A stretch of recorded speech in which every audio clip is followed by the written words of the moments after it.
L'attesa della zona bianca, del momento in cui anche il coprifuoco dovrà diventare un ricordo, spinge il turismo. In questo fine settimana Jesolo, con 300 alberghi già aperti su 370, ha un'occupazione dei suoi hotel del 55%, con punte del 70%, se il tempo non farà i capricci.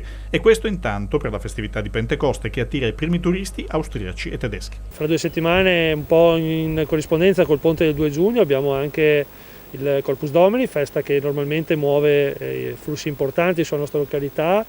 Si sta facendo registrare delle buone percentuali, in questo momento non siamo ancora ovviamente sold out, quindi ci badiamo bene da avere toni entusiastici.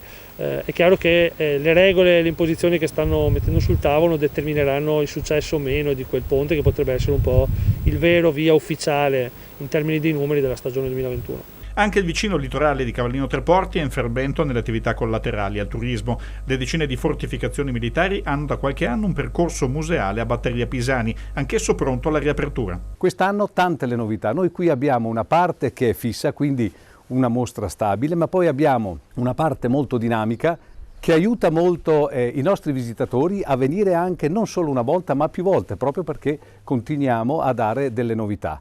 Importante anche questo angolo dedicato ai nostri ospiti più piccoli e ragazzini che con un certo, possiamo definirlo, divertimento cercano di vivere e capire quei momenti tanto tristi che è però giusto che noi in qualche modo dobbiamo far passare a loro come un momento storico. Per tutta l'estate la Batteria Pisani ospiterà incontri e mini conferenze sulla Grande Guerra, approfondimenti sulla Marina Militare. Gli ampi spazi consentiranno poi 3 concerti degli ensemble di Alessandra Trentin, Giovanni Teso e Tosca Bozzato e altri momenti multimediali.